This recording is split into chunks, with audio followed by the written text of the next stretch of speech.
ായി ഇന്നലെ വൈകുന്നേരം നമ്മൾ ശ്രീകൃഷ്ണ ഭഗവാന്റെ രുക്മിണിയുമായിട്ടുള്ള വിവാഹത്തെ കുറിച്ച് ഇവിടെ പറഞ്ഞു. ആ വിവാഹത്തിന് ആധ്യാത്മികമായ ഒരു വ്യാഖ്യാനം കൂടി പതിവുണ്ട്. അങ്ങനെ കൂടി പറയാറുണ്ട്. കാര്യമൊക്കെ ഇന്നലെ പറഞ്ഞത് തന്നെ, പക്ഷെ അതിൽ ചെറിയൊരു ആധ്യാത്മികമായിട്ടുള്ള വിഷയം കൂടി പറയാം എന്നർത്ഥം. എന്താണെങ്കിൽ രുക്മിണി എന്ന് പറയുന്നത് ഒരു ജീവാത്മാവാണ്. രുക്മിണി എന്ന് പറഞ്ഞാൽ ജീവാത്മാവ്. രുക്മിണിക്ക് സഹോദരന്മാര് 5 പേരെന്ന് പറഞ്ഞില്ലേ? ഈ 5 പേര് 5 ഇന്ദ്രിയങ്ങളാണ് എന്ന് സങ്കല്പമുണ്ട്.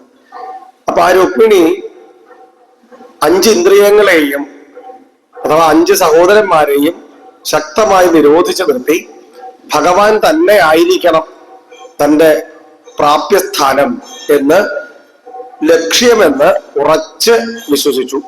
അങ്ങനെ വിചാരിച്ചു, അതിനു വേണ്ടിയിട്ട് പരിശ്രമിച്ചു.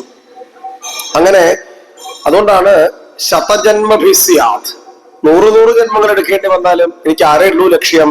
ഭഗവാൻ മാത്രമേ ഉള്ളൂ ലക്ഷ്യം എന്ന് ഉറപ്പിച്ച് പറഞ്ഞു. അപ്പൊ അങ്ങനെ ഉറപ്പിച്ച് ഒരു തീരുമാനം എടുത്തു കഴിഞ്ഞാൽ ആരെങ്കിലും ഒരാള് അഥവാ ഒരു ഗുരുനാഥൻ അല്ലെങ്കിൽ ഒരു ഭഗവാൻ രക്ഷയ്ക്കെത്തും. ബ്രാഹ്മണനെത്തിയില്ലേ? സുന്ദര ബ്രാഹ്മണൻ സന്ദേശവാഹകനായിട്ട് ഭഗവാന്റെ അടുത്തേക്ക് നയിക്കാൻ ഒരാളും വരും. അങ്ങനെ ഭഗവാന്റെ അടുത്തേക്ക് എത്തിച്ചേരുന്നു. അപ്പോ ഒരു ജീവാത്മാവ് ഭഗവാനെ പ്രാപിക്കുന്ന രീതിയിൽ ഈ കഥയെ ചില ആചാര്യന്മാര് വ്യാഖ്യാനിക്കാറുണ്ട്. കാര്യമൊക്കെ ഇന്നലെ പറഞ്ഞത് തന്നെ ഇങ്ങനെയും കൂടി വിചാരിക്കാം എന്നർത്ഥം. അത് പറഞ്ഞു. അതിനുശേഷം ഇന്ന് നമ്മൾ വായിച്ച ഭാഗത്തെ കുറിച്ചുള്ള പ്രഭാഷണം ആരംഭിക്കാൻ 55-ാമത്തെ അധ്യായം മുതലാണ് ഇന്ന് വായിച്ച് തുടങ്ങിയത്.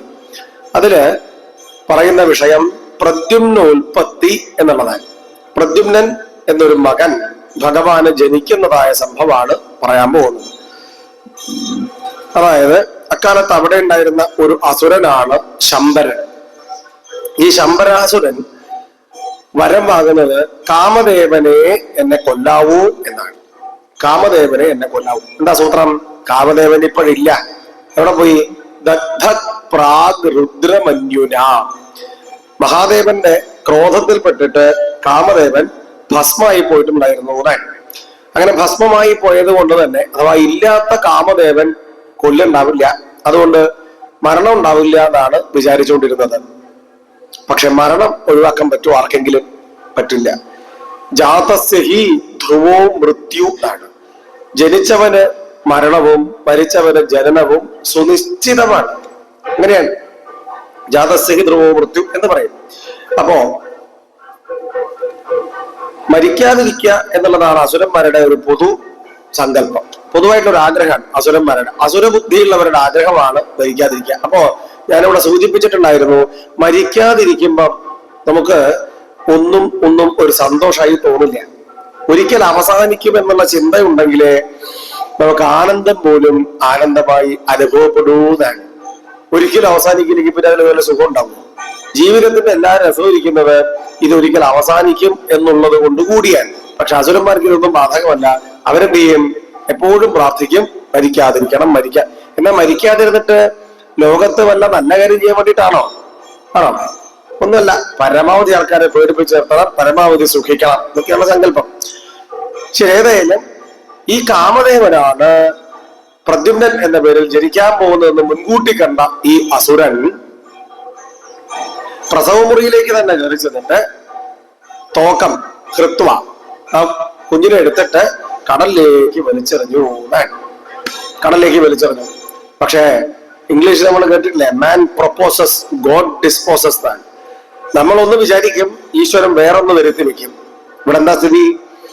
ഇങ്ങനെ കടലിലേക്ക് വലിച്ചെറിഞ്ഞു, ചത്തുപോട്ടേന്ന് വിചാരിച്ചിട്ടാണ് തന്റെ മരണത്തെ ഒഴിവാക്കാം എന്നായിരുന്നു അദ്ദേഹത്തിന്റെ വിചാരം. പക്ഷെ എന്താ സംഭവിച്ചെന്നറിയോ?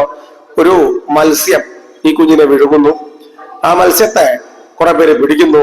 അവര് തിരുമുൽക്കാഴ്ചയായി, ഉപായനം എന്നാണ് അവിടെ പറഞ്ഞ കാര്യം, ഉപായനമായിട്ട് തിരുമുൽക്കാഴ്ചയായിട്ട് ഈ ശംബരന്റെ കൊട്ടാരത്തിലേക്ക് തന്നെ കൊണ്ടു കൊടുത്തു. നോക്കൂ, മരണം അന്വേഷിച്ച് വരുന്നത് ഞാൻ, മരണം ഇദ്ദേഹത്തിന്റെ തൊട്ടു പിന്നാലെ വരുന്ന അർത്ഥം. ശംബരൻ കുഞ്ഞിനെ എടുത്ത് വലിച്ചെറിഞ്ഞു, പക്ഷെ അത് കടലിലേക്ക് പോകുന്നു. കടലിലൊരു മത്സ്യത്തിന്റെ ഉള്ളിലേക്ക് പോകുന്നു. അതിനെ കുറച്ച് പേര് പിടിക്കുന്നു. അവരത് ശംബരന്റെ കൊട്ടാരത്തിലേക്ക് തന്നെ കൊണ്ടു കൊടുക്കുന്നതാണ്. അദ്ദേഹം അത് അടുക്കളയിലേക്ക് കൊടുത്തയച്ചു. അടുക്കളയ്ക്ക് സംസ്കൃതത്തില് മഹാനസം എന്ന് പറയും. മഹാനസം അവിടെ കൊടുത്തയച്ചു. അവളത് കീറി നോക്കുമ്പം അത്ഭുതം എന്ന് പറയട്ടെ, ഒരു കുഞ്ഞിനെ കണ്ടുപോകുന്നതാണ്. മായാവത്യൻ, മായാവതിയോടായിട്ട് ഇക്കാര്യം പറഞ്ഞപ്പം മായാവതിക്ക്, ഈ രതീദേവിക്ക് കാര്യം മനസ്സിലാവുന്നതാണ്. രതീദേവിയാണ്. രതീദേവിക്ക് കാര്യം മനസ്സിലാവുന്നു. രതീദേവി ഭഗവാനാണെന്ന് തിരിച്ചറിഞ്ഞ്, തന്റെ ഭർത്താവാണെന്ന് തിരിച്ചറിഞ്ഞ് വളർത്തിക്കൊണ്ടുവരുന്നു. ഇങ്ങനെ ഒരു ഭാഗ്യം സാധാരണ ഒരാൾക്കും ഉണ്ടാവില്ല. പുരുഷൻ ആദ്യം എവിടെങ്കിലും ജനിക്കും, പിന്നീട് ഭാര്യ ജനിക്കും, ഇങ്ങനെയല്ലേ ഉണ്ടാവും പതിവ്. ഇവിടെ അങ്ങനെയല്ല. എന്ത് ചെയ്യുന്നു? ഭാര്യ ഭർത്താവിനെ വളർത്തിക്കൊണ്ടുവരുന്നു. അങ്ങനെ വളർപ്പം ദേവസ്ത്രീ ആയതുകൊണ്ട് രതീദേവിക്ക് പ്രായം ബാധിക്കില്ല. കാമദേവൻ മനുഷ്യരൂപത്തിലായതുകൊണ്ട് പ്രായം ബാധിക്കും. പ്രായം ഇങ്ങനെ വളർന്നു വരുന്നു. ആർക്ക്? കാമദേവന് അഥവാ പ്രദ്യുമ്നന്. ഈ രതീദേവിക്ക് ആവട്ടെ പ്രായം ബാധിക്കുന്നില്ല. കുറച്ച് കഴിഞ്ഞപ്പോഴേ ചോദിച്ചു, ഇതെന്താ ഇങ്ങനെ? നോക്കോളൂ 11ാമത്തെ ശ്ലോകം അവിടെ കാണാം. താമാഹ ഭഗവാൻ കാർഷ്ണി മാതത്തെ മതിരന്യഥ മാതൃഭാവം അതിക്രമ്യ വർത്തസേ കാമിനീയഥ. അമ്മ എന്നുള്ള ഭാവമൊക്കെ പോയിട്ടെ ഇപ്പൊ എന്താ ഈ കാമുകിയെ പോലെ പെരുമാറുന്നു എന്ന് ചോദിക്കാൻ. അങ്ങനെ ചോദിച്ചപ്പോ രതി ദേവിയോട് രതീദേവി കാമദേവനോട് പറഞ്ഞു, അങ്ങേ എന്റെ മകനൊന്നുമല്ല, അങ്ങ് ഭർത്താവാണ് എന്റെ, അങ്ങ് കാമദേവനാണ്, മനസ്സിലാക്കൂ. അങ്ങയുടെ അവതാരോദ്ദേശം എന്താണ്? ഈ ശമ്പരനെ വധിക്കുക എന്നുള്ളതാണ് എന്ന് പറഞ്ഞു ഞാൻ. അതാണ് 12ാമത്തെ ശ്ലോകം. ഭവാൻ നാരായണ സുത ശമ്പരേണ ആഹൃതോ ഗൃഹാത്. ശമ്പരൻ എന്ന അസുരനാൽ അപഹരിക്കപ്പെട്ടു വന്നവനാണ് അങ്ങ്. അഹം തേധികൃത പത്നി രതി കാമോ ഭവൻ പ്രഭു. അങ്ങ് കാമദേവനാണ്. അങ്ങനെ അവതാരോദ്ദേശ്യം ഇദ്ദേഹത്തെ വധിക്കുക എന്നുള്ളതാണ്. അതുകൊണ്ട് തം ഇമം ജഹി ദുർധർഷം ദുർജയം ശത്രുമാത്മന മായാ സതപിതം ത്വഞ്ച മായാഭിർ മോഹനാദിഭി വധിക്കൂ എന്ന് പറഞ്ഞ് സംയുഗായ സമാഹുയൽ യുദ്ധത്തിനായിട്ട് വിളിക്കുന്നു. അദ്ദേഹത്തെ വധിക്കുന്നു. വധിച്ച് രണ്ടുപേരും ആകാശത്തിലൂടെ പറന്ന് ദ്വാരകയിൽ വന്ന് ഇറങ്ങുന്നു. ദ്വാരകയിൽ വന്ന് ഇറങ്ങിയപ്പോഴല്ലേ രുക്മിണിക്ക് എന്തെന്നില്ലാത്ത സന്തോഷം. എന്താ സന്തോഷത്തിന്റെ കാര്യം? രുക്മിണി വിചാരിക്കുകയാണ്, കഥം ധ്വനേന സംപ്രാപ്തം സാരൂപ്യം ശാരംഗധന്വന. ഈ കുട്ടിക്ക് എങ്ങനെയാണാവോ എന്റെ ഭർത്താവിന്റെ അഥവാ ശ്രീകൃഷ്ണ ഭഗവാന്റെ ഒരു സാരൂപ്യം ലഭിക്കുന്നത്? മനസ്സിലാവുന്നില്ല. ഇനി മറ്റൊന്ന് വിചാരിച്ചു, സ്നേഹസ്തുതപയോധര, മാതൃത്വം മാതൃപാലസ്യം അങ്ങോട്ട് ഒഴുകി വന്നു രുക്മിണിക്ക്. എന്നിട്ട് പറഞ്ഞു, അന്ന് ആ പ്രസവമുറിയിൽ വെച്ച് കാണാതായി പോയ എന്റെ മകൻ യതി ജീവതി കുത്രത്തിൽ, എവിടെങ്കിലും ജീവിച്ചിരിപ്പുണ്ടെങ്കിൽ ഈ പ്രായം ഉണ്ടായിരിക്കും, ഇതുപോലെ ഇരിക്കും എന്റെ മകൻ. ഈ കുട്ടി എന്റെ മകൻ തന്നെയാണോ എന്ന് സംശയിച്ചു ഞാൻ. എന്ന് മാത്രമല്ല രുക്മിണിക്ക് ചില ലക്ഷണങ്ങളും തോന്നി തുടങ്ങി. ഞാൻ ഇടത് പുരികം, ഇടത് കയ്യ്, ഇടത് കാലൊക്കെ ഒന്ന് തുടിച്ചു. സ്ത്രീകൾക്ക് അങ്ങനെ ഇടത് ഭാഗം തുടിക്കുന്നത് നല്ല വാർത്ത എന്തോ കേൾക്കാൻ വേണ്ടിയിട്ടാണോ സങ്കല്പമുണ്ട്. അപ്പൊ ഇതൊക്കെ കൂടി കഴിഞ്ഞപ്പം രുക്മിണിക്ക് തോന്നിയത് എന്റെ മകൻ തന്നെയാവോ ഈശ്വര ഇങ്ങനെ വിചാരിച്ചുകൊണ്ടിരിക്കുമ്പോ ഭഗവാൻ എല്ലാം അറിയാവുന്ന ആളായിരുന്നെങ്കിലും തൂഷ്ണീമാസ അപ്പൊ ഒന്നും സംസാരിക്കാൻ പോയില്ല. പിന്നെ ആര് പറഞ്ഞു? നാരദോ കഥകൾ സംഗമം ശമ്പരാഹരണാധികം. 36 നോക്കൂ, അവിടെ കാണാം. നാരദ അകഥയൽ, നാരദ മഹർഷി എല്ലാം വിശദീകരിച്ച് പറഞ്ഞു കൊടുക്കുന്നതാണ്. ഇത് കേട്ടപ്പോഴേ, ഈ കാര്യമൊക്കെ കേട്ടപ്പോ ഭഗവാന്റെ ചരിത്രം പോലും ഇങ്ങനെയൊക്കെയാണെന്ന് കേട്ടപ്പോ അവരൊക്കെ വല്ലാണ്ട് അത്ഭുതപ്പെട്ടു എന്ന് പറയും. തശ്രുത്വ മഹദാശ്ചര്യം കൃഷ്ണ അന്തപുരയോഷിത അഭ്യനന്ദൻ ബഹൂനബ്ദാൻ നഷ്ടം മൃതം ഇവാഗതം. നഷ്ടപ്പെട്ടു പോയ അഥവാ മരിച്ചുപോയി തന്നെയും ആൾക്കാർ വിചാരിച്ചുകൊണ്ടിരുന്ന ആ കുഞ്ഞ് അഥവാ പ്രദ്യുമ്നൻ തിരിച്ചു വന്നതിനെ കുറിച്ച് അവർക്ക് വലിയ സന്തോഷം ഉണ്ടായി, അത്ഭുതം ഉണ്ടായി, അതിശയം ഉണ്ടായി എന്നൊക്കെ പറയാൻ. അപ്പൊ എന്തൊക്കെ ഇതിൽ നിന്ന് മനസ്സിലാക്കേണ്ട കാര്യം? 1-2 കാര്യങ്ങൾ നമുക്ക് ആലോചിക്കാം. ഒന്ന്, മരണം ഉപേക്ഷിക്കാൻ കഴിയാത്ത ഒരു സത്യമാണ്, അനിവാര്യമാണ്, അപ്രതിഹതമാണ്, അത് മാറ്റിമറിക്കാൻ കഴിയില്ല. ഇതൊരു കാര്യം, അതിന് അംഗീകരിക്കുന്ന വൃത്തിയിൽ. ചുരുക്കി പറഞ്ഞ സപ്താഹ യജ്ഞം കഴിയുമ്പോഴേക്കും മരണം ഉൾപ്പെടെയുള്ള എല്ലാ ദുഃഖങ്ങളും സ്വാഭാവികമാണ് എന്ന് നമുക്ക് ഉറപ്പിക്കാൻ പറ്റണം. അതിനു വേണ്ടിയിട്ടാ. ഏറ്റവും വലിയ ദുഃഖം മരണമല്ലേ? ആ മരണം പോലും ഒഴിവാക്കാൻ കഴിയില്ല എന്ന് പറഞ്ഞാൽ എല്ലാ ദുഃഖങ്ങളും അനുഭവിക്കേണ്ടി വരും. അത് പേടിപ്പിക്കാൻ വേണ്ടി പറയുന്നതല്ല, അത് ഇപ്പോഴേ അങ്ങ് ഉറപ്പിക്കാൻ, പ്രതീക്ഷിച്ചിരിക്കാൻ വേണ്ടി പറയാണ്. പ്രതീക്ഷിച്ചിരിക്കുന്ന ദുഃഖം വന്നാൽ വലിയ കുഴപ്പമൊന്നും ഉണ്ടാവില്ല. നമ്മൾ പ്രതീക്ഷിക്കാതിരിക്കുമ്പോഴല്ലേ നമുക്ക് എന്തും പ്രശ്നം ഉണ്ടാവുന്നത്. അപ്രതീക്ഷിതമായി വരുന്നതാണ്, ആക്സിഡന്റലി. അങ്ങനെയില്ല, എല്ലാം പ്രതീക്ഷിച്ചിരിക്കണമെന്നാണ്. അപ്പൊ ഒന്നത്. മറ്റൊന്ന് നോക്കൂ, മഹാവിഷ്ണു ഭഗവാന്റെ അവതാരമായ കൃഷ്ണന്റെ പോലും അവസ്ഥ ഇങ്ങനെയൊക്കെയാണ്. മനുഷ്യ ജീവിതത്തിലേക്ക് വന്നാൽ പ്രശ്നങ്ങൾ സ്വാഭാവികമായിട്ടും ഉണ്ടാവാം, അത് ഉറപ്പിക്കണം. എന്നും ഒന്നും പ്രശ്നം ഉണ്ടാവില്ല, എപ്പോഴും ഞാൻ സുഖമായിട്ടിരിക്കുന്നു വിചാരിക്കുമ്പോഴാണ് ചെറിയ പ്രശ്നങ്ങൾ വരുമ്പോഴത്തേക്ക് ആകപ്പാടെ തകർന്നു പോകുന്നത് എന്നർത്ഥം. ഇത്രയും കാര്യങ്ങൾ ഓർമ്മിക്കാം. ശരി, 56-ാമത്തെ അധ്യായം മുതൽ ആരംഭിക്കുകയാണ് പ്രസിദ്ധമായിട്ടുള്ള സ്യമന്തകോപാഖ്യാനം എന്നൊരു കഥ. അത് കേൾക്കുമ്പോ ശ്രദ്ധയോടുകൂടി അത് കേട്ട് കഴിഞ്ഞാൽ ദുഷ്കീർത്തിം ദുരിതമപോഹ്യ യാതി ശാന്തിം. എല്ലാ ദുഷ്കീർത്തിയും എല്ലാ ദുരിതങ്ങളും ഈ കഥ ശ്രദ്ധയോടുകൂടി കേട്ടാൽ തീരും എന്ന് പറഞ്ഞുകൊണ്ടാണ് കഥകാരൻ അവസാനിപ്പിക്കുന്നത്. അപ്പോ നമുക്കത് കേൾക്കാം. സ്യമന്തകോപാഖ്യാനം നോക്കോളൂ. 56-ാമത്തെ അധ്യായം. സത്രാജിതസ്വതനയാം കൃഷ്ണായ കൃതകിൽബിഷ സ്യമന്തകേന മണിനാ സ്വയമുദ്യമ്യ ദത്തവാൻ. എന്താ ഈ സത്രാജിത്തിന്റെ കഥ? സത്രാജിത്തിന്റെ മകളല്ലേ സത്യഭാമ. ആ സത്യഭാമയെ ഭഗവാൻ വിവാഹം കഴിച്ചു കൊടുത്ത കഥ അതൊക്കെ ഒന്ന് പറയൂ എന്നാവശ്യപ്പെട്ടപ്പോ ശ്രീശുക മഹർഷി പറഞ്ഞു തുടങ്ങുകയാണ് 3-ാമത്തെ ശ്ലോകം മുതൽ. നോക്കോളൂ. ആസീൽ സത്രാജിത സൂര്യോ ഭക്തസ്യ പരമസഖാ പ്രീതസ്തസ്മൈ മണിംബ്രാതാൽ സൂര്യഃ തുഷ്ടഃ സ്യമന്തകം. സ്യമന്തകം എന്നൊരു രത്നം ഈ സത്രാജിത്ത് സൂര്യനെ ഉപാസിച്ച് നേടുന്നു. ദിവ്യമായ രത്നം. എന്താ അതിന്റെ പ്രത്യേകത? മണിപ്രവാഹത്തിൽ കാണാം. 8 ഭാരം കനകത്തെ നിത്യം മുട്ടാതെ നൽകുന്നൊരു രത്നമത്രേ. 8 ഭാരം സ്വർണം ദിവസേന കിട്ടുന്ന.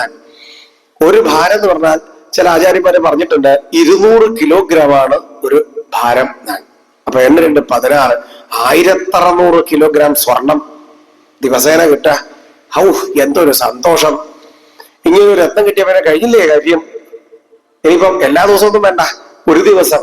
ഇനി 1600 വേണ്ട, ഒരു 160, അതും വേണ്ട ഒരു 16, അതും വേണ്ട ഒരു 10, അതും വേണ്ട ഒരു 6 പവൻ സ്വർണ്ണം, 6 കിലോ. ഇനി 6 കിലോ ഇല്ലേ കുഴപ്പമില്ല, ഒരു 6 പവൻ സ്വർണ്ണം ദിവസേന കിട്ടിയാൽ. ഇനി അതും വേണ്ട, 1 പവൻ സ്വർണ്ണെങ്കിലും കിട്ടിയാൽ നമ്മളെ പ്രശ്നമൊക്കെ തീർന്നില്ലേ എന്നാണ് നമ്മൾ വിചാരിക്കാം. കാരണം എന്താ നമ്മൾ വിചാരം? ആകെപ്പാട് ഒരൊറ്റ പ്രശ്നമുള്ളത്, എന്റെ ഒറ്റ പ്രശ്നം അറിയോ? പൈസ ഇല്ല. പൈസ ഉണ്ടെങ്കിലേ എന്തൊക്കെ പദ്ധതി ഉണ്ടെന്നറിയോ എന്റെ കയ്യില്. പൈസ ഇല്ലാത്തോണ്ട് മാത്ര അനവധി എന്തൊക്കെ ബിസിനസ് എനിക്കറിയാം.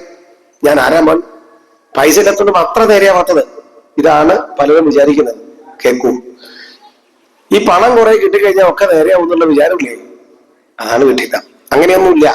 നോക്കൂ, നേരെയാവാൻ. അതുകൊണ്ടാണ് എന്താ പ്രാർത്ഥിക്കേണ്ടതെന്ന് ചോദിച്ചാൽ ഭഗവാനോട് പ്രാർത്ഥിക്കേണ്ടത്, ഭഗവാനെ എന്ത് കിട്ടിയാലാണോ ഞാൻ നേരെയാവുക, അത് എനിക്ക് പോലും വ്യക്തമായിട്ട് അറിയില്ല. എന്താണോ എനിക്ക് ഏറ്റവും ശ്രേയസ്കരമായിട്ടുള്ളത് അതെനിക്ക് നൽകി അനുഗ്രഹിക്കണമേ എന്നാണ് വിനയപൂർവമുള്ള പ്രാർത്ഥന. അങ്ങനെയായിരിക്കണം പ്രാർത്ഥിക്കേണ്ടത്. അല്ലാതെ പലരും പറയുന്നത് എന്താ വെച്ചാൽ, എനിക്ക് ഇതിങ്ങ് തന്നാൽ മതി, ബാക്കി ഞാൻ ആയിക്കോളാം. ജോലി ഇങ്ങനെ തന്നാൽ മതി, ബാക്കി ഞാൻ എന്തെങ്കിലും ചെയ്തോളാം. ഇനി എന്റെ ഭഗവാന്റെ സഹായമൊന്നും വേണ്ട. ചില കല്യാണം കഴിച്ച് തന്നാൽ മതി, ബാക്കി സുഖമായിട്ട് ഞാൻ ജീവിച്ചോളാം.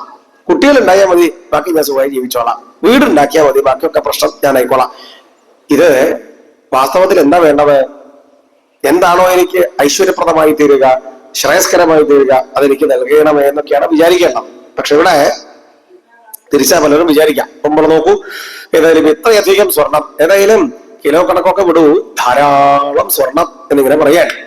അപ്പൊ ഇത്രയധികം വിശേഷപ്പെട്ട ഒരു സാധനം ആകുമ്പോൾ അത് പ്രദർശിപ്പിക്കാൻ തോന്നില്ലേ ആർക്കയിലും? അതെ, അത് പ്രദർശിപ്പിക്കാൻ തോന്നുന്നു. നാലാൾ കാണുമ്പോൾ ഒരു സന്തോഷം.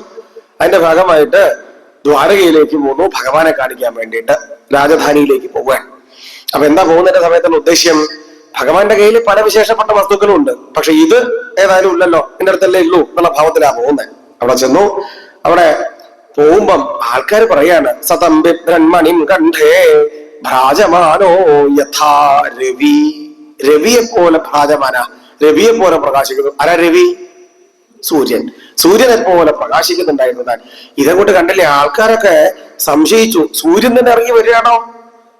ശശംസു സൂര്യശങ്കിതാഹ നാരായണ നമസ്തേസ്തു ശംഖചക്രഗദാധര ദാമോദര അരവിന്ദാക്ഷ, ഇതിനൊക്കെ വിളിച്ചിട്ടേ ആൾക്കാർ പറഞ്ഞു ഏഷ ആയാതി സവിതാത്വാം ദിദിക്ഷു ജഗത്പതേ, അങ്ങേ കാണാൻ വേണ്ടി സൂര്യൻ ഇറങ്ങി വരുന്നു എന്ന് ജനങ്ങളൊക്കെ പറഞ്ഞു. അപ്പൊ ഭഗവാൻ പറഞ്ഞു അങ്ങനെ ഉണ്ടാവുമോ, സൂര്യനൊക്കെ ഇറങ്ങി വരെ ഉണ്ടാവുമോ, പോയി നോക്കാം എന്ന് കരുതി ചെന്ന് നോക്കാം. എന്താ സ്ഥിതി? സത്രാജൻ മണിനാ ജ്വലൻ, സത്രാജിത്ത് രത്നം കഴുത്ത് കെട്ടിയിട്ട് ജ്വലിച്ചുകൊണ്ട് വരുന്നതാണ് ഈ സംഭവം. ജനങ്ങൾക്ക് മനസ്സിലാവാത്തോണ്ടാണ്. ഏതായാലും കാര്യം മനസ്സിലായി, നമസ്കാരമൊക്കെ പറഞ്ഞു, അങ്ങോട്ടും ഇങ്ങോട്ടും കുശല പ്രശ്നങ്ങളൊക്കെ ആരംഭിച്ചു. ഇതിനെക്കുറിച്ചായി ഈ സംസാരം. ഇതിനെക്കുറിച്ച് പറഞ്ഞപ്പം ഭഗവാൻ ഇദ്ദേഹത്തോട് ചോദിക്കുകയാണ്, ഇത്രയും വിശേഷപ്പെട്ട ഒരു രത്നമാണെങ്കിൽ അത് ജനങ്ങളുടെ പൊതു നന്മയ്ക്ക് വേണ്ടി രാജഭണ്ഡാരത്തിലേക്ക് നൽകിക്കൂടെ എന്ന് ചോദിച്ചു. അപ്പം ഭഗവാൻ കൊടുത്തോ ഇല്ല എന്നുള്ളത് പിന്നീട് പറയാം. ശ്രീകൃഷ്ണ ഭഗവാൻ ചോദിക്കാൻ പാടുണ്ടോ? എന്താ നിങ്ങളുടെ അഭിപ്രായം? ചോദിക്കാൻ പാടുണ്ടോ? ഞാൻ വളരെ കഷ്ടപ്പെട്ട് നേടിയ ഒരു സാധനം, വളരെ കഷ്ടപ്പെട്ട് ഞാൻ സമ്പാദിച്ചൊരു കാര്യം നിങ്ങൾ എന്നോട് ചോദിക്കാൻ പാടുണ്ടോ? ഞാൻ തരൂല്ല എന്നുള്ളതൊക്കെ അവിടെ ഇരിക്കട്ടെ, നിങ്ങൾ ചോദിക്കാൻ പാടോ? നിങ്ങൾക്ക് വേണം, നിങ്ങൾ ഉണ്ടാക്കട്ടെ, നിങ്ങൾ നേടണ്ടേ അത്. അപ്പൊ ഭഗവാൻ ചോദിച്ചത് തെറ്റായി പോയോ? തീർച്ചയായിട്ടും ഇല്ല, തെറ്റായി പോയിട്ടില്ല. കാരണം പഴയ കാലത്ത് നിന്നല്ല ഇന്നും, നമ്മൾ ഇന്ന് നമ്മളെ തൊടിയിൽ എന്തെങ്കിലും ഒരു കാര്യത്തിന് വേണ്ടി കുഴി എടുക്കുക എന്ന് വിചാരിക്കൂ. കുഴി ഇങ്ങനെ താഴേക്ക് പോയിക്കൊണ്ടിരിക്കുക. അങ്ങനെ പോയി കുറച്ച് കഴിഞ്ഞപ്പം എന്നൊരു ശബ്ദം കേട്ടു. ഒരു പാത്രം, അതിൽ നിറയെ രത്നങ്ങൾ, സ്യമന്തകം, വൈഡൂര്യം, ഗോമേതകം മുതലായ രത്നങ്ങൾ ഉണ്ടെന്ന് വിചാരിക്കും. നമുക്ക് ഉപയോഗിക്കാൻ പറ്റുമോ? ഒരു കാരണവശാലും പറ്റില്ല. എന്ത് ചെയ്യും? അത് ആൾക്കാർ കൊണ്ടുപോകും, സർക്കാരിലേക്ക് കണ്ടുകിട്ടും. എന്താ സങ്കല്പം? ഇത് രാജ്യത്തിന്റെ പൊതു നന്മയാണ്, അല്ലെങ്കിൽ പൊതു നന്മയ്ക്ക് വേണ്ടി പൊതു സ്വത്താണ് എന്നുള്ള സങ്കല്പമാണ്. രാജ്യത്തിന്റെ പൊതു സ്വത്താണ് നിധികളൊക്കെ എന്നുള്ള സങ്കല്പമാണ്. അച്ഛനപ്പൂപ്പന്മാരുടെ കാലം മുതൽ എന്റേതാണ് ഈ സ്ഥലം, ഞാനാണ് ഇത് കൈവശം വെച്ചുകൊണ്ടിരിക്കുന്നത് എന്ന് പറഞ്ഞിട്ട് ഒരു കാര്യമില്ല. ബലാത്കാരമായിട്ട് കൊടുത്തില്ലെങ്കിൽ പിടിച്ചോണ്ട് പോകും. സർക്കാരിലേക്ക് മുതൽ കൂട്ടും. അതാണ് ഇന്നത്തെ നിയമമെങ്കിൽ അന്നത്തെ നിയമവും അത് തന്നെയാണ്. അന്ന് എന്ത് പറയും? രത്നഹാരി ഇത് പാർത്ഥിവ, ഒരു പ്രമാണാണ്. വിശേഷപ്പെട്ട രത്നങ്ങളൊക്കെ രാജാവിന്റെ അധീനതയിൽ ആയിരിക്കണം എന്നൊരു നിയമമുണ്ട്. വ്യക്തികൾക്ക് അത് കൈവശം വെക്കാൻ അധികാരമില്ല. ഇതാണ് പൊതുസങ്കല്പം. അതിന്റെ ഭാഗമായിട്ടാണ് ചോദിച്ചത്. അപ്പൊ ചോദിച്ചത് ഒരിക്കലും തെറ്റല്ല. ഇദ്ദേഹം കൊടുത്തില്ലെങ്കിലും ബലാത്കാരമായിട്ട് പിടിച്ചെടുക്കാമായിരുന്നു ഭഗവാന്. അത് ഭഗവാൻ ചെയ്തില്ല. ഇത് ഭഗവാന്റെ ഒരു ഔദാര്യമാണ്. അപ്പോ ചോദിച്ചു എന്നുള്ളത് തെറ്റാവുന്നില്ല, മറിച്ച് കൊടുക്കാതിരുന്നപ്പം ബലാത്കാരമായിട്ട് പിടിച്ചെടുക്കാത്തത് ഭഗവാന്റെ ഔദാര്യമാണെന്ന് അർത്ഥം. അത് കൊടുത്തില്ല, പോയി. ഇദ്ദേഹത്തിന്റെ സഹോദരനാണ് പ്രസേനൻ. ഈ പ്രസേനൻ കഴുത്തിൽ കെട്ടിയിട്ട്, രത്നം കഴുത്തിൽ കെട്ടിയിട്ടേ നായാട്ടിന് വേണ്ടിയിട്ട് കാട്ടിലേക്ക് പോവാൻ. പ്രസേനോ ഹയമാരുഹ്യ, ഹയം കുതിരപ്പുറത്ത് കയറിയിട്ട് പുറപ്പെട്ടു നായാട്ടിന് വേണ്ടിയിട്ടെന്ന്. അപ്പോ നായാട്ടിന് പോകുമ്പോ എന്തിനാ ഇത് കഴുത്തിൽ കെട്ടേണ്ട ആവശ്യം? വല്ല കരടിക്കോ പുലിക്കോ ഇത് എടുത്ത് തന്നെ ബഹുമാനം തോന്നോ? ഒരു കരടി ഇയാള് രത്നം കഴുത്തിൽ കെട്ടി ഇങ്ങനെ വരുമ്പോ നമസ്കരിക്കുക, അങ്ങനെ വല്ലതും ഉണ്ടാവുമോ? ഒന്നും ഉണ്ടാവില്ല. ആർക്കായി ഇതിനോടുള്ള കമ്പം മുഴുവൻ മനുഷ്യന് മാത്രമേ ഉള്ളൂ.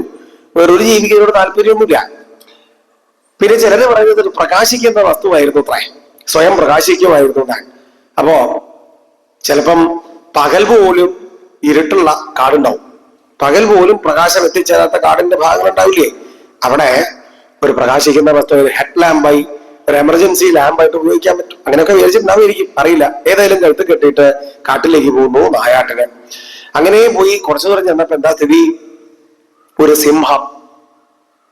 സിംഹം വരുന്നു. അതിന് സഹിച്ചില്ല ഈ പ്രകാശം. ആ സിംഹം എന്ത് ചെയ്യുന്നറിയോ? പ്രസേനം സഹയം ഹത്വ മണിമാച്ഛിദ്യ കേസരി. പ്രസേനയെയും കുതിരയെയും കൊന്നിട്ട് സിംഹം രത്നം കൈക്കലാക്കി എന്ന് പറയാൻ പറ്റുമോ? കൈക്കലാക്കി എന്ന് പറയാൻ പറ്റുമോ? കയ്യിൽ പിടിക്കാൻ പറ്റുമോ? കയ്യിൽ പിടിക്കാൻ പറ്റില്ല. കൈ പിടിച്ച് നടക്കാൻ പറ്റുമോ? അപ്പൊ എന്ത് ചെയ്തിട്ടുണ്ടാവും?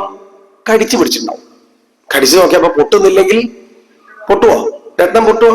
പൊട്ടില്ല. അപ്പൊ പൊട്ടാത്തൊരു വസ്തു കടിച്ചു പിടിച്ചോട്ട് സിംഹത്തിന് എന്താ കാര്യം? ഒരു കാര്യമില്ല. അത് കടിച്ചു പിടിച്ചൊക്കെ നടന്നു. അങ്ങനെ ഇരിക്കെ ആ കാട്ടിലുണ്ടായിരുന്നു ജാമ്പവാൻ ബലിരംബര. അതിഗംഭീരായിട്ടാണ് ഭഗവാനെ കുറിച്ച് പറയാം, ഈ ജാമ്പവാനെ കുറിച്ച് പറയാം. ഏതായാലും ജാമ്പവാനെ കുറിച്ച് ആചാര്യന്മാര് പൊതുവെ പറയാം. രാമാവതാര കാലത്ത് രാമന് ധാരാളം സഹായം ചെയ്തിട്ടുള്ള ആളാണ്. അപ്പോ അവസാനം രാമൻ ഈ ലോകം വിട്ടു പോവുക, സരയൂ നദിയിൽ ഇറങ്ങി മുങ്ങിയിട്ടാണല്ലോ. അങ്ങനെ പോകുമ്പോ രാമനെ തന്നെ കണ്ടോണ്ട് കണ്ണടച്ചു എന്ന് ചില ആചാര്യന്മാര് പറയും. എന്താ ഉദ്ദേശ്യം? രാമനെ കണ്ട കണ്ണുകൊണ്ട് ഇനിയൊന്നും കാണണ്ട, ഒന്നും കാണേണ്ടതില്ല. എപ്പോഴും എപ്പോഴും രാമൻ തന്റെ മനസ്സിലുണ്ടായിരിക്കട്ടെ, കണ്ണിൽ എപ്പോഴും രാമൻ ഉണ്ടായിരിക്കട്ടെ. ഇത്ര ഭക്തനായിരുന്നു അത്ര. അതുകൊണ്ട് മിക്കവാറും കണ്ണടച്ചിട്ടാണ് നടക്കുക. അങ്ങനെ കണ്ണടച്ച് പോകുന്ന ജാമ്പവാൻ എന്നാലും ഒരു പ്രകാശം വന്നു കണ്ണിലേക്ക്. അത് വരില്ലേ? നട്ടുച്ചയ്ക്ക് കണ്ണും പൂട്ട് സൂര്യൻ നോക്കി ഒരു പ്രകാശം വരുന്നവരെ തോന്നില്ലേ? ഞാൻ അങ്ങനെ വന്നപ്പം ജാമ്പവാന് ആരെങ്കിലും കൊള്ളാം. ഒരടി വെച്ചു കൊടുത്തു, സിംഹം ചത്തു വീണു, രത്നം ജാമ്പവാന്റെ കയ്യിലെത്തി. ജാമ്പവാൻ അതുകൊണ്ട് ഗുഹയിലേക്ക് പോകുന്നു.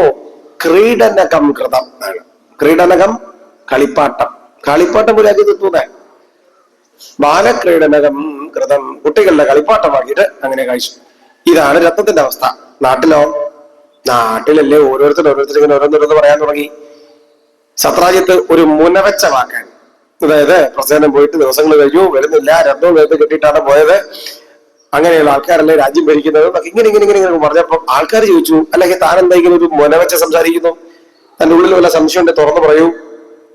അപ്പോഴാണ് സത്രാജിത്ത് പറയുന്നത്, സംശയം ഉണ്ടോന്ന് വെച്ചാൽ ഇപ്പൊ ഞാൻ എങ്ങനെയാ ഉറപ്പിച്ച് പറയാ, ഈ രത്നം കഴുത്ത് കെട്ടി പോയത് കൊണ്ട് എനിക്ക് നല്ല സംശയമുണ്ട് എന്ന് പറഞ്ഞു. അപ്പൊ രത്നത്തിന്റെ കാര്യത്തിൽ എന്താ സംശയം? രത്നെ പണ്ടൊരിക്കൽ കൃഷ്ണൻ കണ്ടിട്ട് ചോദിച്ചിട്ടുണ്ടായിരുന്നു.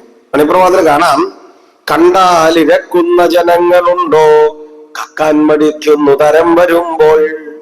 ചോദിച്ചിട്ട് കിട്ടാത്ത ഒരാള് സൗകര്യം വരുമ്പോ കട്ടുകൊണ്ട് പോകുന്നതിന് ഇപ്പൊ ഞാൻ പറഞ്ഞിട്ട് വേണോ അറിയാൻ? ആലോചിച്ചറിയില്ലേ? ഇങ്ങനെയൊക്കെ കൂടി പറഞ്ഞ് കൃഷ്ണനാണ് ഈ രത്നം മോഷ്ടിച്ചുകൊണ്ട് പോയതെന്ന് എല്ലാവരും വിശ്വസിച്ചു. കർണേ ജപഞ്ചരാഹ, ചെവിയിൽ നിന്നും ചെവിയിലേക്ക് വാർത്തകൾ ഇങ്ങനെ പരന്നു. ഇതാണ് കിം വദന്തി എന്ന് പറഞ്ഞാൽ.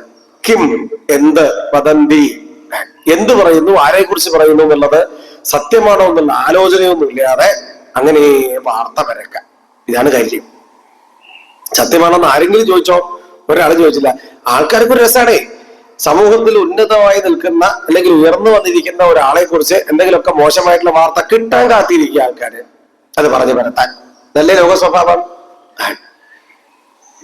അങ്ങനെയാണ് ലോക സ്വഭാവം. ഇതിങ്ങനെ പറഞ്ഞ് സകലര് പറഞ്ഞു. എന്നാ ഭഗവാൻ അറിഞ്ഞോ? ഭഗവാൻ ആരെങ്കിലും ചോദിച്ചോ? ചോദിച്ചില്ല, ഭഗവാൻ അറിഞ്ഞില്ല. അതും ആരോപണത്തിന്റെ ഒരു പൊതു സ്വഭാവമാണ്. ആരെ കുറിച്ചാണോ ആരോപണം ഉണ്ടാവുന്നത് അവരോട് നേരിട്ടൊന്നും ചോദിക്കില്ല. അതെങ്ങനെ ചോദിക്കുക? മോശമല്ലേ? വിചാരിച്ചിട്ട് അയാളുടെ സുഹൃത്തുക്കളോട്, അയാളുടെ അമ്മാവന്റെ മക്കളോട്, ഏട്ടന്റെ മക്കളോടൊക്കെ വിളിച്ചു ചോദിക്കും, അല്ല ഇങ്ങനെ ഒരു സംഭവം കേൾക്കുന്നുണ്ട്, ഇയാളെ കുറിച്ച് ശരിയാണോ? അപ്പൊ അവർക്ക് വലിയ സന്തോഷം ഉണ്ടാവും ഇയാളെ പറ്റി പറയാനേ. അയാൾ പറയും, അങ്ങനെ ഇല്ലാതെ പൂർണ്ണമായി പറയാൻ പറ്റില്ല. കാരണം കുട്ടിക്കാലത്ത് ചെറിയ സൂത്രങ്ങളൊക്കെ ഉണ്ടായിരുന്നു ആൾക്ക്. തൈര് കെട്ടു, പാല് കെട്ടു, ഇല്ലേ? ചൊട്ടയിലെ ചെറുപ്പകാലങ്ങളിൽ ഉള്ള ശീലം മറക്കുമോ മാനുഷരുള്ള കാലം ഒക്കെ മറന്നുപോോ? അതുകൊണ്ട് ചുരുക്കി പറഞ്ഞ കൃഷ്ണനാണ് കട്ടതെന്ന് സകലരും വിശ്വസിച്ചു, ഭഗവാൻ ഒഴികെ. പിന്നെ ഭഗവാൻ എങ്ങനെയാ ഇവർ അറിയുന്നത്? അതാണ് രസം. കുട്ടികൾ പറഞ്ഞിട്ടാണ് പോലും ഭഗവാൻ അറിയുന്നത് എന്നാണ്. അല്ല, കുട്ടികൾക്ക് ഭഗവാനോട് വലിയ ഇഷ്ടമാണ്, ഭഗവാനാവട്ടെ കുട്ടികളോട് വലിയ ഇഷ്ടമാണ്. അങ്ങനെ കുട്ടികളോട് സംസാരിക്കാനും അത് രസമുള്ള കാര്യമാണ്. അതൊക്കെ വേദത്തിലെ ഒരു മന്ത്രമാണ്. പാണ്ഡിത്യം നിർവിദ്യ ബാല്യേന തിഷ്ഠാസേ എന്നാണ്. നമ്മൾ ഈ അനാവശ്യമായിട്ടുള്ള ഗൗരവവും ഞാൻ ഇന്ന ആളാണെന്നുള്ള വലിയ തലപ്പൊക്കങ്ങളൊക്കെ ഉപേക്ഷിച്ചിട്ട് എന്ത് ചെയ്യണം? കുട്ടികളെ പോലെ ഇരിക്കൂ. പാണ്ഡിത്യം നിർവിദ്യ ബാല്യേന തിഷ്ഠാസേ, ഒരു മന്ത്രമാണ്. കുട്ടികളെ പോലെ ഇരിക്കുക. അപ്പൊ നല്ല സന്തോഷമായിട്ടിരിക്കാൻ അർത്ഥം. അല്ലാണ്ട് വെറുതെ ഈ ഭാരം കയറ്റി വെക്കേണ്ട ആവശ്യമൊന്നുമില്ല. അതുകൊണ്ട് ഭഗവാൻ അങ്ങനെയായിരുന്നു അർത്ഥം. ഒരു ദിവസം മുതൽ കുട്ടികൾ ആരും വരുന്നില്ല. ചോദിച്ചപ്പോ എന്താ പറഞ്ഞേ? അവര് പറഞ്ഞു, ഞങ്ങൾ വരില്ല, ശമന്തകമണി മോഷ്ടിച്ചോണ്ട് പോയില്ലേ എന്നൊക്കെ പറഞ്ഞിട്ട് കുട്ടികൾ വരുന്നില്ല എന്ന് കണ്ടപ്പോഴാണ് ഭഗവാൻ മനസ്സിലാവുന്നത്. കടുപ്പം തന്നെ, കഷ്ടം തന്നെ. ഇങ്ങനെ ഉണ്ടല്ലോ തന്നെ കുറിച്ച് ആരോപണം. നമുക്ക് വാസ്തവത്തിൽ ഭഗവാൻ ഈ രത്നം മോഷ്ടിച്ചിട്ടേ ഉണ്ടായിരുന്നില്ല. മറ്റു പലതും ഭഗവാൻ മോഷ്ടിച്ചു, ശരിയാണ്. കുട്ടിക്കാലത്ത് തൈര് കെട്ടു, മാല, അതുപോലെ പാല് കെട്ടു, വെണ്ണ കെട്ടു, ഹൃദയമഭിമുഷിത്തുവാ, മനുഷ്യരുടെ മനസ്സ് പോലും മോഷ്ടിച്ചുകൊണ്ട് പോകുന്നു ഭഗവാൻ. ഒക്കെ ശരിയാണ്. പക്ഷെ ഈ രത്നത്തിന്റെ കാര്യത്തിൽ സംശയമില്ല, ഭഗവാൻ മോഷ്ടിച്ചിട്ടില്ല. പക്ഷെ അതിനെ കുറിച്ചാണ് ആരോപണം. ഇതും ലോകത്തൊരു പൊതു സ്വഭാവമാണ്. ഏതായാലും ഭഗവാൻ എന്തോ ആരോ പറയുന്നു, ഒന്നുമില്ല, എന്തോ പറഞ്ഞോട്ടെ, ഞാൻ ഒന്നും ചെയ്തിട്ട് മറ്റേ മിണ്ടാണ്ട് അടങ്ങി ഒതുങ്ങിയിരുന്നോ? ഇരുന്നില്ല. അതാണ് ഭഗവാന്റെ വിശുദ്ധി. ദുര്യശോയുക്തമാത്മനി മാർഷ്ടും പ്രസേന പദവിയും അന്വപദ്യത നാഗരൈഹി. ഇതാണ് പ്രസിദ്ധമായ കാര്യം, പ്രധാനപ്പെട്ട കാര്യം. എന്തുകൊണ്ട്? നോക്കൂ, ഭഗവാൻ തീരുമാനിക്കുന്നു തന്നിൽ വന്നു ചേർന്നിട്ടുള്ള ഈ ദുര്യശസ് ഇങ്ങനെ താൻ ചെയ്തിട്ടില്ലെന്ന് ബോധ്യപ്പെടുത്തേണ്ടത് തന്റെ കർത്തവ്യമാണെന്ന് കരുതി ഭഗവാൻ പുറത്തേക്ക് ഇറങ്ങുന്നുണ്ട്. ഇറങ്ങി ഭഗവാൻ. കുറച്ചാളെയും കൂടെ കൂട്ടി തെളിവിന് വേണ്ടിയിട്ടേ. കാരണം തെളിവിന് വേണ്ടി ആളെ കൂട്ടിയിൽ എന്ത് ചെയ്യും? ഭഗവതനെ കൊണ്ടുപോയതാണ്, ഇവിടെ പ്രശ്നമായതുകൊണ്ട് ഭഗവതൻ എടുത്തുകൊണ്ടിരാന്ന് പറയുവാണെങ്കിൽ ആൾക്കാർക്ക് എന്തും പറയാൻ മടിയില്ല. അപ്പോ കുറച്ച് ആൾക്കാരെയും കൂടി നഗരത്തിലെ പ്രമുഖന്മാരെയും കൂട്ടിയിട്ട് ഭഗവാൻ പുറപ്പെട്ടു. പ്രസേനൻ പോയ വഴിയെ പോയപ്പം പ്രസേനന്റെ ശവശരീരം അവിടെ കണ്ടു, കുതിര ചത്തു കിടക്കുന്ന കണ്ടു. ഇങ്ങനെ ഭഗവാൻ സമർത്ഥമായിട്ട് അന്വേഷണം ആരംഭിച്ചു പോകാൻ. ഇത് ഭാരതത്തിൽ മാത്രമല്ല, ഗ്രീക്കിലുള്ള ഒരു സങ്കല്പം അതും ഇങ്ങനെ ഇരുന്നു. ജൂലിയസ് സീസർ എന്നുള്ള കൃതിയിൽ പറയും, സീസറിന്റെ ഭാര്യ സംശയത്തിന് അതീതമായിരിക്കണം. കാരണം അദ്ദേഹം ഭരണത്തിന്റെ ഭാഗമാണ്. ഭരണത്തിന്റെ ഭാഗമായി നിൽക്കുന്ന ഒരാള് തെറ്റ് ചെയ്തില്ലെന്ന് തെളിയിക്കേണ്ടത് ഭരണത്തിന്റെ ഭാഗമായി നിൽക്കുന്നവരുടെ കർത്തവ്യമാണ്. ഇതായിരുന്നു പഴയകാല സങ്കല്പം. ഏതായാലും കുതിര ചത്ത് കിടക്കുന്നുണ്ടോ, പ്രസേനം ചത്ത് കിടക്കുന്നുണ്ടോ, അവിടുന്ന് ഒരു കശപിശ നടന്ന ലക്ഷണം കണ്ടു, സിംഹത്തിന്റെ കാലടി കണ്ടു. അത് പിന്തുടർന്ന് അങ്ങനെ പോയപ്പം വലിയൊരു കാലടി കണ്ടു, ജാമ്പവാന്റെ ആണ്. ആ ജാമ്പവാന്റെ കാലടി പിന്തുടർന്ന് അങ്ങനെ പോയപ്പോ അത് വലിയൊരു ഗുഹയിലേക്ക് കയറി പോകുന്നതായിട്ട് കണ്ടു. ഭഗവാൻ കയറിപ്പോയിന്റെ അകത്തേക്ക്. അപ്പൊ കൂടെ വന്നവരെ അത് കുറച്ച് പേടി, കാരണം ഈ കാലടി കണ്ട അറിയില്ലേ ഇതിന്റെ മൊത്തത്തിൽ ഒരു വലുപ്പം. അപ്പൊ അതുകൊണ്ട് അവര് ചോദിച്ചു, ഭഗവാനെ ഞങ്ങളിപ്പം അകത്തേക്ക് വരണോ, ഇവിടെ നിൽക്കണോ, തിരിച്ചു പോണോ? സംശയിതർത്ഥം. അപ്പൊ ഭഗവാൻ പറഞ്ഞു, നിങ്ങളെ കുറിച്ചല്ലല്ലോ ആരോപണം, എന്നെ കുറിച്ചല്ലേ, ഞാൻ പോയിക്കോളാം എന്ന് പറഞ്ഞ് ഏകോ വിവേശ ഭഗവാൻ അവസ്ഥാപ്യ ബഹിപ്രജാഹ.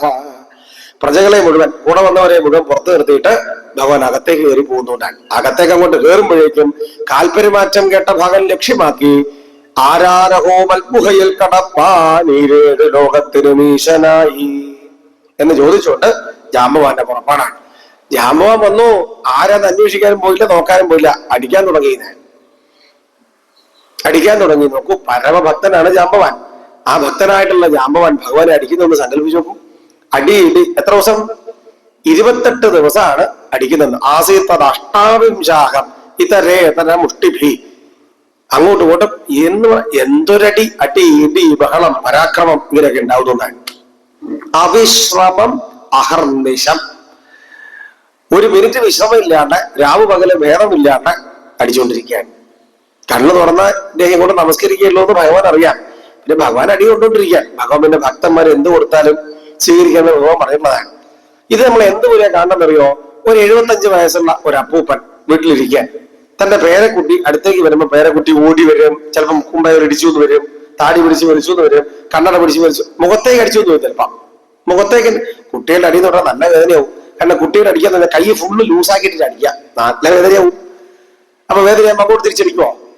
അടിക്കില്ലല്ലോ. മുത്തശ്ശൻ എന്ത് ചെയ്യും? ആ കുഞ്ഞു കൈ കൊണ്ട് പിടിച്ചിട്ട് ഉമ്മ വെച്ചിട്ട് പറയും, അടിക്കരുത്, ആരെ അടിക്കാൻ പാടില്ല, ഇങ്ങനെയൊക്കെ സ്നേഹത്തോട് പറയില്ലേ ഉള്ളൂ. ഇതാണ് ഭാവം. ഈ ഭാവത്തിലാണ് ഭഗവാൻ അടി കൊണ്ടുകൊണ്ടിരിക്കുന്നത്. തന്റെ ഭക്തനാണെന്ന് ഭഗവാൻ നന്നായിട്ട് അറിയാം. കൊണ്ട് അടി ഇങ്ങനെ കൊണ്ടുകൊണ്ടിരിക്കുക. 28 ദിവസം അത്ഭുതമാണ് അടിച്ചുകൊണ്ടേയിരിക്കുന്നു. കണ്ണും പൂട്ടി ഇട്ടിയതർത്ഥം. ഇതിങ്ങനെ മുന്നോട്ട് പോയിക്കൊണ്ടിരിക്കുന്നു. അങ്ങനെ ഇരിക്കെ ഭഗവാൻ തീരുമാനിച്ചുകൊണ്ട് അവസാനിപ്പിക്കണമല്ലോ, ഒരടി അങ്ങോട്ട് കൊടുത്തു. അതങ്ങോട്ട് കൊള്ളുമ്പോഴേക്കും ജാമ്പവൻ ആകെപ്പാടെ മലർന്നടിച്ച് വീഴുന്നുണ്ടായി. അപ്പൊ കിടന്നേരത്ത് വെച്ചിട്ട് ജാമ്പവൻ അല്ലെങ്കിൽ ഇത് ആരായത്? കാരണം 28 ദിവസം തന്റെ അടി കൊണ്ടിട്ട് ക്ഷീണിച്ചു എന്ന് വിചാരിക്കാവുന്ന ഒരാളുടെ അടി കൊണ്ടിട്ട് താൻ വീഴ. അവൻ ഇയാളൊന്ന് കണ്ടിട്ട് ബാക്കി കാര്യം എന്ന് പറഞ്ഞ് കണ്ണു തുറന്നപ്പോ ഭഗവാനെ ഇങ്ങനെ കണ്ടു. അത്ഭുതം, എന്തൊരു അത്ഭുതം, എന്തൊരു അതിശയം, എന്തൊരു സങ്കടം. കണ്ണീര് അങ്ങോട്ട് ധാരധാരയിട്ട് ഒഴുകാൻ തുടങ്ങി. ഭഗവാനാണെന്ന് മനസ്സിലായില്ലല്ലോ, അടിച്ചു പോയില്ല. ഒരടി ഒറ്റാണോ? 28 ദിവസം അടിച്ചതേ. എത്രത്തോളം ഉണ്ടാവും സങ്കടം. ആ സങ്കടത്തോടെ മലർന്നു വീണ ജാമ്പവാൻ കമിഴ്ന്നു കിടന്ന് മുട്ടിൽ അഴിഞ്ഞ് മുമ്പോട്ട് വന്നിട്ട് ഭഗവാന്റെ കാലിൽ കെട്ടിപ്പിടിച്ച് കരയാൻ തുടങ്ങി. കരഞ്ഞ് കണ്ണീരുകൊണ്ട് കാല് കഴുകിയെന്ന് പറയാം. അത്രയ്ക്ക് കരഞ്ഞു. ആലോചിക്കാൻ പറ്റുന്നുണ്ടോ ആ സങ്കടം? പരമഭക്തനായിട്ടുള്ള ജാമ്പവാൻ ഭഗവാനെ ഇടിക്കുക 28 ദിവസം ഒരു മിനിറ്റ് വിശ്രമമില്ലാണ്ട്. എന്തായിരിക്കും അവസ്ഥ? എത്രത്തോളം സങ്കടം ഉണ്ടാവും. പക്ഷെ ഇത്രയും അടി കൊണ്ടിട്ട് ഭഗവാൻ നോക്കൂ, യാതൊരു വിഷയവുമില്ല. ഭഗവാൻ ഇങ്ങനെ ചിരിച്ചുകൊണ്ട് നിൽക്കുന്നു. എന്നിട്ട് പറഞ്ഞു, ഇത് സാരമൊന്നുമില്ല. ഭഗവാൻ ഗൗരവത്തിലേക്ക് മാറിയിട്ട് പറഞ്ഞു, ഞാൻ ആളറിഞ്ഞിട്ടാണല്ലോ അടിയൊക്കെ കൊണ്ടത്, നമ്മൾ ഭ്രമിക്കാനില്ല. എന്നിട്ട് പറഞ്ഞു, മണിഹേതോ രിഹപ്രാപ്ത വയം വൃക്ഷപദേ വിലം. സെമന്തകമണി കാരണമായിട്ടാണ് ഞാൻ ഇവിടേക്ക് വന്നത്. അതൊരു അത് കണ്ടിട്ടുണ്ടോ? ഇവിടെ ഉണ്ടോ? ഒന്നുമില്ല. തെളിവ് മുഴുവത്തിലല്ലേ? തരൂ. ജാമ്പവാൻ അവിടുന്ന് അന്ന് ഭാവനയെ കാണും. അവിടുന്ന് വേഗം തട്ടിപ്പറഞ്ഞ് എഴുന്നേറ്റ് അകത്തേക്ക് പോയിട്ട് വേഗം രത്നം എടുത്തിട്ട് ഭഗവാന്റെ കൈ കൊടുത്തു. ഭഗവാനെ ക്ഷമിക്കണേ, ഒന്നുകൂടി പറഞ്ഞു. പിന്നെയും പറഞ്ഞുകൊണ്ടിരുന്നു. ഏതായാലും ക്ഷമിക്കാനൊന്നുമില്ല, കാര്യമൊക്കെ മനസ്സിലായി എന്ന് പറഞ്ഞ് ഭഗവാൻ പുറത്തേക്ക് ഇറങ്ങാൻ പോകുമ്പോ ഭഗവാനെ പിൻവിളി വിളിച്ച് നിർത്തുന്നു ഈ ജാമ്പവാൻ. ഒരു നിമിഷം നിൽക്കൂ ഭഗവാൻ. എന്താണാവോ? അദ്ദേഹം വേഗം അകത്തേക്ക് പോയിട്ട് അദ്ദേഹത്തിന്റെ മകളുണ്ട്, ജാമ്പവതി ആണ്. ജാമ്പവാന്റെ മകളുടെ പേര് ജാമ്പവതി. ആ ജാമ്പവതിയെ കൊണ്ട് ഇങ്ങോട്ട് വന്നു. എന്നിട്ട് പറഞ്ഞു, ഇതെന്റെ മകളാണ്, സുന്ദരിയാണ്. ആര് പറഞ്ഞു സുന്ദരിയാന്ന്? മാനവ ജാതിയല്ലേ? പുറകന്റെ മകൾ എന്ത് വിളിക്കാൻ? നമ്മൾ വിളിക്കാൻ പോണ്ട, ഭഗവാന്റെ കാര്യം പോവല്ലേ. ഈ ജാമ്പവതിയെ കാണിച്ചിട്ട് പറഞ്ഞു, ഇതാ അങ്ങന്റെ മകളെ സ്വീകരിക്കൂ. ഞാൻ തന്നെ പറഞ്ഞില്ലേ, രണ്ടാമത്തെ വിവാഹം ഇങ്ങോട്ട് കിട്ടുക. എന്തിനു വേണ്ടെന്ന് വെക്കണം? ഭഗവാൻ അതെല്ലാം കഴിവുണ്ടായിരുന്നു. നമ്മൾ എന്തിനാ കുറ്റം പറയേണ്ട ആവശ്യം? ചിന്തിച്ചു പോയിക്കോളും. അതുകൊണ്ടാണ് ഒരു കവി പറയാ, കിട്ടിയ കിട്ടിയ പെണ്ണിനെയൊക്കെയും കെട്ടി. കിട്ടിയ പെണ്ണിനൊക്കെ കിട്ടി. അവിടെ നോക്കൂ, കവി പറഞ്ഞ വാക്ക് കിട്ടിയ കിട്ടിയതാ. കിട്ടുക എന്ന് പറയണ്ട, ഇങ്ങോട്ട് കിട്ടാൻ. കിട്ടിയ പെണ്ണിനൊക്കെ കെട്ടി. അതായിരുന്നു വിശേഷാവതാരം. ശരി, ഏതായാലും ഭഗവാൻ ആലോചിക്കാനൊന്നും പോയില്ല. വേഗം സ്ത്രീരത്നത്തെയും സ്യമന്തകരത്നത്തെയും എടുത്ത് പുറത്തേക്ക് ഇറങ്ങുന്നു. പുറത്തേക്ക് ഇറങ്ങിയപ്പോഴല്ലേ അത്ഭുതം, ഒരു മനുഷ്യരില്ല പുറത്ത്. ഈ കൂടെ വന്നവരൊക്കെ ഒരാൾ പോലും പുറത്തില്ല. അവരോട് പോയി അവരുടെ ഒരു ഭാവം ആലോചിച്ച് നോക്കൂ. ഭഗവാൻ ഇതിനകത്തേക്ക് കയറിപ്പോയി. ഇതിനകത്തുനിന്നാണെങ്കിൽ പൊട്ടലും ചീറ്റലും അടി ഈട്ടി ബഹളം ആക്രോശം വെല്ലുവിളി ഇതൊക്കെ ഇങ്ങനെ കേട്ടോണ്ടിരിക്കുക. എത്ര ദിവസം നിൽക്കും? ഒരു മാസമൊക്കെ ഇങ്ങനെ കാത്തു നിൽക്കാൻ പറ്റുമോ? ഒരു 12 ദിവസമൊക്കെ കഴിഞ്ഞപ്പോഴേ അവര് തിരിച്ചുപോയി ദ്വാരകയിലേക്ക്. എന്നിട്ട് ദ്വാരകയിൽ ചെന്നിട്ട് രുക്മിണിയോട് പറഞ്ഞു, രുക്മിണി ഇങ്ങനെയൊക്കെയാ നടന്നത്, കാര്യമൊക്കെ ശരിയാണ്, ഞങ്ങൾ പോയി എന്നുള്ളതൊക്കെ ശരിയാ. പക്ഷെ ഭഗവാൻ ഉണ്ടല്ലോ വലിയൊരു ഗുഹയിലേക്ക് കയറി പോയിട്ടുണ്ട്, അതിനകത്ത് എന്തൊക്കെയോ ബഹളം കിട്ടും, ഞങ്ങളിന്ന് പോന്നു, എത്ര ദിവസം ചിട്ടാ നോക്കി നിൽക്കാൻ. ഇതിനൊക്കെ കൂടി പറഞ്ഞപ്പോ രുക്മിണിക്ക് ആഗ്രഹമായി. രുക്മിണി ആപതിക്കും കരണീയം സ്മരണീയം ചരണയുഗളമമ്പായ. അമ്മയുടെ പാദങ്ങളെ സേവിക്കുമെന്നല്ലേ പറയാ. തുടങ്ങി ഭഗവതി സേവ. ഭഗവതി സേവ കാലം കൂടുന്ന സമയമാവുമ്പോ ഭഗവാൻ ചിരിച്ചുകൊണ്ട് പുതിയ ഭാര്യയുമായിട്ട് രത്നവുമായിട്ട് ഇങ്ങനെ വരുന്നു. താൻ സദാരോ ഹർഷയൻ ഹരി. സന്തോഷം. രുക്മിണി ആരതി ഒഴിച്ചിട്ട് അകത്തേക്ക് കൂട്ടിക്കൊണ്ടുപോകുന്നു. പിറ്റേന്ന് ഭഗവാൻ സദസ്സ് വിളിച്ചു കൂട്ടുന്നു, സത്രാജിത്തിനെ വിളിപ്പിക്കുന്നു. രൂക്ഷമായ ഭാഷയില് സത്രാജിത്തിനോട് കാര്യം പറഞ്ഞു. അങ്ങ് എന്നെ കുറിച്ച് ഇങ്ങനെ ആരോപണം ഉന്നയിച്ചു എന്നൊക്കെ ഞാൻ മനസ്സിലാക്കുന്നു. ഞാൻ വാസ്തവത്തിൽ ഇത് കൊണ്ടുപോയിട്ടുണ്ടായിരുന്നില്ല. അവരൊക്കെ സാക്ഷികളാണ്, തെളിവ് എന്റെ കൂടെ ഉണ്ടായിരുന്നവരാണ്, തെളിവ് വല്ലതും വേണമെങ്കിൽ ചോദിക്കാം എന്ന് പറഞ്ഞ് രത്നം കൊടുത്തു. ഇവിടെ വേണ്ട, ചോദിച്ചു എന്നുള്ളതൊക്കെ ശരിയാണ് എന്ന് വിചാരിച്ചിട്ട് ഇങ്ങനെ ഉണ്ടോ ഒരു അപവാദം പറഞ്ഞ് വരത്തുക എന്നൊക്കെ ചോദിച്ചിട്ട് ഭഗവാൻ അത് കൊണ്ട് കൊടുത്തു. അദ്ദേഹമാകട്ടെ ആൾക്കാരുടെ മുമ്പാകെ കയ്യോടെ കള്ളത്തരം പിടിച്ചതിന്റെ പേരില് വലിയ ദുഃഖം ഉണ്ടായി. ഗൃഹീത്വാ അവൻമുഖ. തലകുമ്പിട്ടിട്ടാണ്, തലകുനിച്ച് നിന്നിട്ടാണ് രത്നം വാങ്ങുന്നത്. ആരോടൊന്നും മിണ്ടാണ്ട്. അങ്ങനെ എന്തെങ്കിലും പറയാൻ പറ്റുമോ ആരോടെങ്കിലും? ഒന്നും പറയാനില്ല, നേരെ ഇറങ്ങി പോകുന്നു. ഞാൻ ഈ സത്യഭാമ എന്ന് പറയുന്ന ഇദ്ദേഹത്തിന്റെ മകൾ, കുറച്ചു ദിവസമായിട്ട് ശ്രദ്ധിക്കുക അച്ഛന്റെ ഈ സ്വഭാവത്തിലെ മാറ്റം. എന്താ അച്ഛന്റെ പ്രശ്നം? പുറത്തേക്ക് ഇറങ്ങാൻ നിവൃത്തിയില്ല. പുറത്തേക്ക് ഇറങ്ങി അപ്പൊ എന്ത് ചെയ്യും? ആൾക്കാർ ഓരോന്ന് ചോദിച്ചുകൊണ്ടിരിക്കും, അല്ലെങ്കിൽ താനല്ലേ കൃഷ്ണനെ കുറിച്ച് വേണ്ടാത്ത വർത്തമാനം പറഞ്ഞാക്കിയത്, അങ്ങനെ വല്ലതും ഉണ്ടായിരുന്നോ? ഇങ്ങനെ പലതും പറയും. അതുകൊണ്ട് ഒരിടത്തേക്കും പോകാണ്ട് അടച്ചു കൂട്ടിയിരിപ്പാ ഈ സത്രാജിത്ത് ഇപ്പം. അപ്പൊ അത് ശ്രദ്ധിച്ചുകൊണ്ട് സത്യഭാമ ചോദിച്ചു, എന്താ പ്രശ്നം? കുറച്ചു ദിവസമായല്ലോ, എവിടേക്കും പോകുന്നില്ലല്ലോ, ഭക്ഷണമില്ല, ഉറക്കല്ല, ഇങ്ങനെയൊക്കെ അല്ലേ? ചോദിച്ചാൻ പറഞ്ഞു, മോളെ ആലോചിച്ച് നോക്കൂ, ഞാൻ ആ കൃഷ്ണനെതിരെ ഇങ്ങനെ അപവാദം പറഞ്ഞു പോയില്ലേ, ഇതാണ് എന്റെ വിഷയം എന്ന് പറഞ്ഞപ്പോ ആ സത്രാജിത്ത് ഇങ്ങനെ പറഞ്ഞിട്ട് ദുഃഖിച്ചുകൊണ്ടിരുന്നപ്പം സത്യഭാമ വളരെ സമർത്ഥമായിട്ട്, നോക്കൂ ഓരോരുത്തരുടെ സാമർഥ്യേ. സത്യഭാമയ്ക്ക് ഉണ്ട് ഉള്ളിലൊരു മോഹം ഭഗവാന്റെ ഭാര്യയായിട്ടിരിക്കാനേ. ഈ സത്യഭാമ പറഞ്ഞു അച്ഛനോട്, അച്ഛാ ജാമ്പവാൻ ഭഗവാൻ എന്താ ചെയ്തേ? 28 ദിവസം അടിച്ചു കുടിച്ചു ഒക്കെ ചെയ്തില്ലേ? ഒരു ജാമ്പവാന് വല്ല ദേഷ്യമുണ്ടോ ഭഗവാനോട്? ജാമ്പവാനോട് ഭഗവാനോട് ദേഷ്യമുണ്ടോ? ഒന്നുമില്ല. എപ്പോഴാ ദേഷ്യമൊക്കെ പോയത്? അദ്ദേഹത്തിന്റെ മകളെ കല്യാണം കഴിച്ചു കൊടുത്തു. അപ്പൊ ഭഗവാൻ അദ്ദേഹത്തോട് സന്തോഷിച്ചു. അതൊരു അങ്ങേക്ക് വലിയ ഒരു മകളെ എന്നെ കൊണ്ട് കൊടുക്കരുതോ എന്നർത്ഥം. എത്ര സമർത്ഥമായിട്ട് ആ പ്രപ്പോസൽ മുന്നോട്ട് വെച്ചു. അപ്പൊ ഈ സത്രാജിത്ത് വിചാരിച്ചു, കൊള്ളാലോ, അങ്ങനെ ഒരു ആഗ്രഹം മകൾക്കുണ്ടെങ്കിലേ അതൊക്കെ അത് ഈ മകളുടെ വാക്കുകളിൽ മാത്രമല്ല കേട്ടോ. സത്രാജിത്ത് സത്യഭാമയെ കല്യാണം കഴിച്ച് കൊടുത്തുകൊണ്ടിരിക്കട്ടെ. പിന്നെ ആരാ കൃഷ്ണൻ? സത്രാജിത്തിന്റെ മകളുടെ ഭർത്താവല്ലേ? ആരെങ്കിലും ഒക്കെ എന്തെങ്കിലും പുറത്തേക്ക് ഇറങ്ങുമ്പോൾ ചോദിച്ചാൽ എന്ത് പറയാം? അതെന്റെ കുടുംബക്കാരൻ, ഞങ്ങളുടെ കുടുംബക്കാരൻ എന്ന് പറഞ്ഞൂടെ? അത് പറയാൻ വേണ്ടിയിട്ടാ, ബന്ധം വർദ്ധിപ്പിക്കാൻ വേണ്ടിയിട്ടാണേ, ശത്രുത കുറയ്ക്കാൻ വേണ്ടി, ബന്ധം വർദ്ധിപ്പിക്കാൻ വേണ്ടി. ഏതായാലും മകളെയും കൂട്ടുന്നു, രത്നം എടുക്കുന്നു, വേഗം പോകുന്നു. സത്രാജിത്ത് അവിടെ ചെന്നിട്ട് സത്യഭാമയുടെ കാര്യം പറഞ്ഞു. എന്റെ മകളെ അങ്ങ് സ്വീകരിക്കൂ. നോക്കൂ, മൂന്നാമത്തെ വിവാഹം ഇങ്ങോട്ട് കിട്ടല്ലേ? എന്തിനു വേണ്ടെന്ന് വെക്കണം? ഞാനെന്നല്ല വൈകുന്നേരം പറഞ്ഞതേ, എന്റെ കയ്യിൽ ഇങ്ങോട്ട് കിട്ടുന്നു, സന്തോഷം. എന്നിട്ട് രണ്ടാമതായിട്ട് പറഞ്ഞു, ഈ രത്നം കൂടി അങ്ങേക്ക് തരാം. അപ്പൊ ശ്രീകൃഷ്ണ ഭഗവാൻ പറഞ്ഞു, ആലോചിച്ചിട്ട് പറയാൻ, അത് വേണ്ട, രത്നം ഇപ്പൊ ഇവിടെ വേണ്ട. എന്താ കാര്യം? ഇദ്ദേഹത്തിന് ഒരു മകളേ ഉള്ളൂ. കാലം കഴിയുമ്പോൾ എന്ത് ചെയ്യും? മുഴുവൻ ഇങ്ങോട്ട് കിട്ടും. അപ്പൊ ഇതിപ്പോ തൽക്കാലം വാങ്ങി വെച്ച് ഇതുകൊണ്ട് വല്ല ബുദ്ധിമുട്ടുണ്ടാവുകയാണെങ്കിലേ അനുഭവിക്കട്ടെ ഇയാള് തന്നെ എന്ന് വിചാരിച്ചിട്ട് രത്നം ഇവിടെ വേണ്ട, വയംച ഫലഭാഗിന്, കാലം കഴിയുമ്പോൾ ഇങ്ങോട്ട് കിട്ടൂലോ എന്നും പറഞ്ഞുകൊണ്ട് ഭഗവാൻ അദ്ദേഹത്തെ തിരിച്ചയക്കുന്നു. രത്നം കൊടുത്തില്ല. കാലം കഴിഞ്ഞു. അവിടെയും തീരുന്നില്ല പ്രശ്നം. ഈ സത്യഭാമയെ പലരും വന്നിട്ട് അന്വേഷിച്ചിട്ടുണ്ടായിരുന്നു. അതിൽ പലരോടും പറഞ്ഞിട്ടുണ്ടായിരുന്നു, നോക്കാം, ആലോചിക്കാം, കുട്ടി പഠിക്കല്ലേ എന്നൊക്കെ പറയില്ലേ, പഠനം കഴിയട്ടെ, വിദ്യാഭ്യാസം എന്നൊക്കെ പറയുന്നത് പോലെ പറഞ്ഞിട്ടുണ്ടായിരുന്നു. അതിൽ ഏറ്റവും പ്രധാനപ്പെട്ട ആളായിരുന്നു ശതധന്വാവ്. അയാൾക്ക് ഏകദേശം പറഞ്ഞു ഉറപ്പിച്ചിട്ടുണ്ടായിരുന്നു. അഥവാ അയാൾ പ്രതീക്ഷിച്ചിട്ടുണ്ടായിരുന്നു സത്യഭാമയെ എനിക്ക് കിട്ടുമെന്ന്. അപ്പോ അന്ന് ആ വാക്ക് പറയാൻ ബുദ്ധിമുട്ടൊന്നുമില്ല, അന്ന് പ്രശ്നങ്ങളൊന്നുമില്ല. ഇപ്പൊ ഈ പ്രശ്നം വല്ലാണ്ട് രൂക്ഷമായപ്പം ഇത് പരിഹരിക്കാൻ വേണ്ടി മകൾ അവിടെ കല്യാണം വെച്ച് കൊടുത്തു. ഇയാളോട് എന്ത് പറയും? ഇയാൾക്ക് അവിടെ ദേഷ്യം വന്നു. അയാള് പലരുടെയും വാക്ക് കേട്ടിട്ട് ആവേശം മൂത്ത് വന്നിട്ട് ശയാനം അവധി, ഉറങ്ങിക്കിടക്കുന്ന സത്രാജിത്തിനെ വധിക്കുന്നു. ഉറങ്ങിക്കിടക്കുന്ന സത്രാജിത്തിനെ കുത്തിക്കൊന്നിട്ട് രത്നം എടുത്തിട്ട് അക്രൂരനെ പറ്റി വിളിച്ചു. അക്രൂരൻ പറഞ്ഞു, ഞാൻ വല്ലതും പറഞ്ഞോ? എന്താ കഥ? കൃഷ്ണനെതിരെ രാമനെതിരെ എന്തെങ്കിലും അബദ്ധം കഴിച്ചിട്ട് ഇവിടെ ഉള്ള ജീവിക്കാൻ പറ്റുമോ? ആരാ കൃഷ്ണൻ, ആരാ രാമൻ? എന്നെ വിശ്വസിക്കണ്ട, തന്നെ വിശ്വസിച്ചിട്ട് ഇവിടെ കൂടെ നിർത്തിയാൽ ഞാനും കൂടി അബദ്ധമായി തീരും എന്ന് പറഞ്ഞ് ഉപേക്ഷിച്ചു. അങ്ങനെയൊന്നും ചെയ്യാനില്ല. ഞാൻ ഓടിക്കൊണ്ടിരിക്കുക. നേരം പുലർന്നു, വാർത്ത വരുന്നു, സത്രാജിത്ത് കൊല്ലപ്പെട്ടു. നോക്കൂ, ഈ സംഭവങ്ങളൊക്കെ നടക്കുമ്പം എന്തൊരു സാമർഥ്യം എന്നറിയോ ഭഗവാന്. ഭഗവാൻ നാട്ടിലേ ഉണ്ടായിരുന്നില്ല.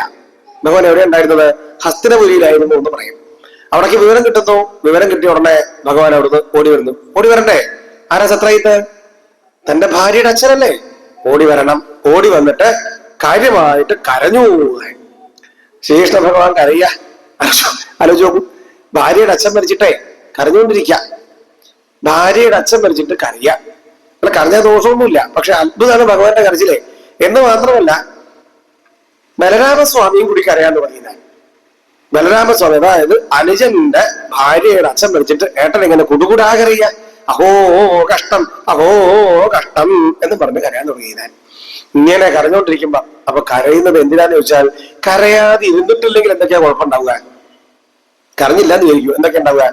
ആൾക്കാർ സംശയിക്കില്ലേ? പണ്ടത്തെ അപവാദം പറഞ്ഞതിന്റെ പേരിൽ അതൊരു വിഷയം. മാത്രമല്ല, സത്യഭാമ വിചാരിക്കില്ലേ, ഇദ്ദേഹത്തിന് എന്റെ അച്ഛൻ വന്നിട്ട് ഒരു സങ്കടം ഇല്ലല്ലോ, ഇത് എന്തൊരു സമ്പ്രദായമാണ് എന്ന് വിചാരിക്കില്ലേ?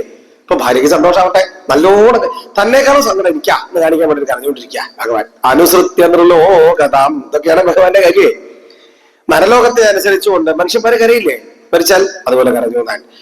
അപ്പോ അവസാനം സത്യഭാമനെ യോജിച്ചിട്ടുണ്ടാവും, എന്തിനിങ്ങനെ കരയുന്നത്, എനിക്ക് പോലുമില്ല ഇത്ര സങ്കടം എന്ന് പറഞ്ഞപ്പോ തന്നെ വേണ്ട, കരച്ചിൽ അവസാനിപ്പിച്ചു. അന്വേഷണം ആരംഭിച്ചു.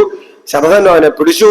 അദ്ദേഹത്തെ പിടിച്ച് പരിശോധിക്കുമ്പോ രത്നം കിട്ടുമെന്ന് കരുതിയിട്ട് ഭാണ്ഡോ ശരീരമൊക്കെ പരിശോധിച്ചു. പക്ഷെ കിട്ടിയില്ല.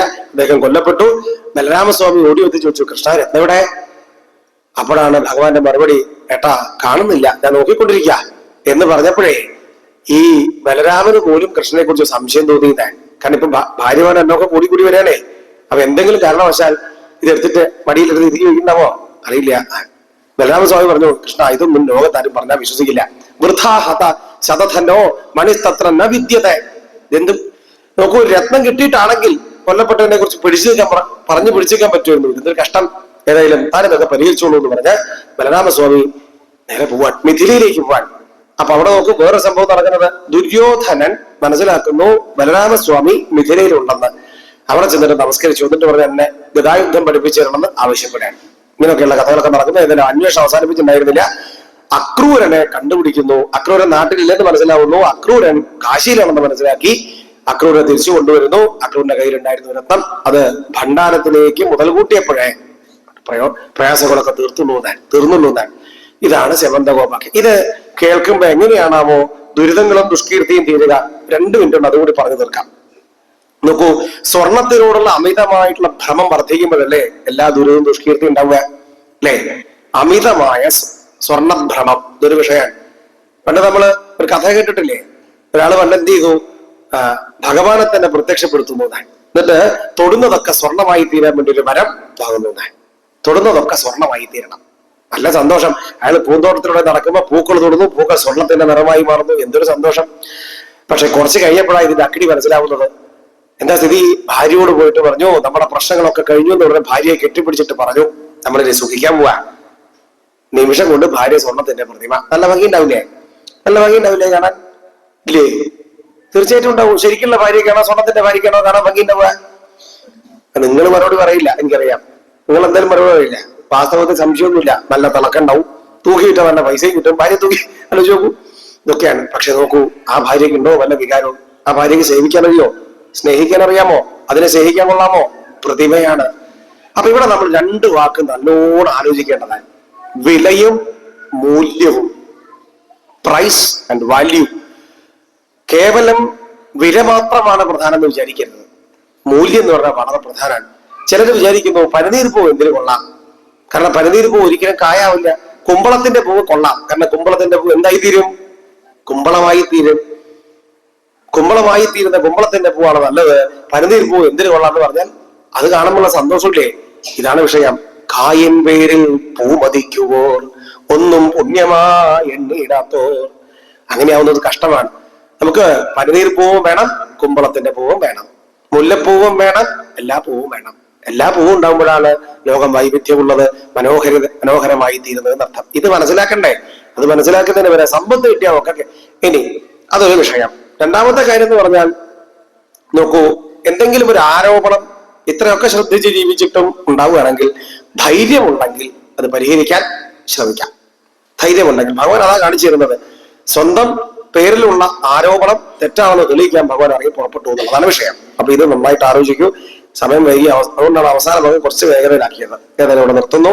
ഇപ്പൊ ഭഗവാന്റെ ഭാര്യമാര് ഇങ്ങനെ വർദ്ധിച്ചു വരുന്നു. ഇനി അടുത്തത് ബാക്കിയുള്ള വിവാഹം അടുത്ത ഘട്ടത്തിൽ കേൾക്കാം. ഇപ്പോൾ നിർത്തുന്നു. ഗോവിന്ദനാമ സങ്കീർത്തനം. ഗോവിന്ദ ഗോവിന്ദ.